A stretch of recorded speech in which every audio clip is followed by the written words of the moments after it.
ko sila ngayon. Natatandaan ko pa ang mga ngiti ng mami mo.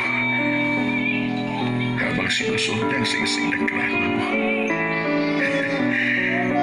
Hindi ko alam kung bakit masaya na sila dahil lamang sa singsing. Pero sabi niya, nag-iisa lamang ang singsing na yan sa buong mundo.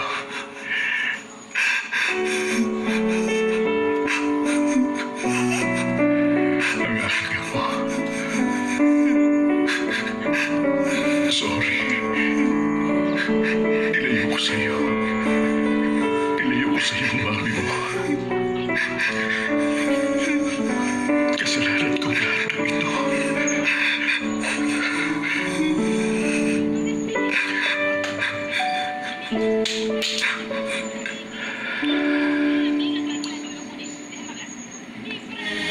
For that special person, she will call.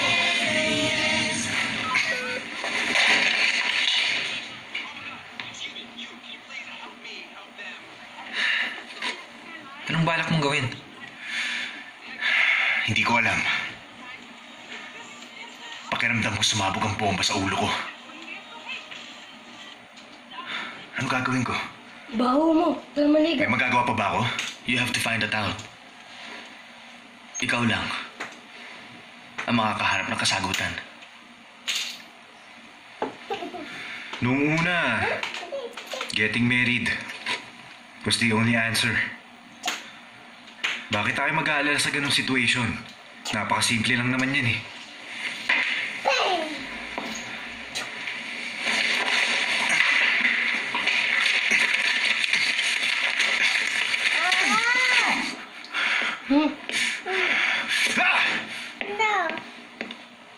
Bitay ka? Sa palagay ko, ako ang magiging best man niya.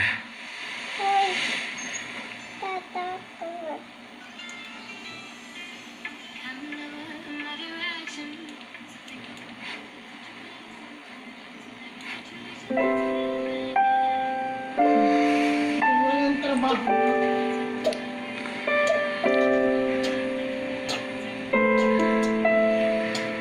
Okay ka lang ba? Bakit ba? Alam mo kung bakit? Shandy, pwede nga pinag-uusapan natin. Hindi basta ganun lang yun. Bakit parang baliwala lang sa'yo? Hindi mo iniisip ang mangyayari?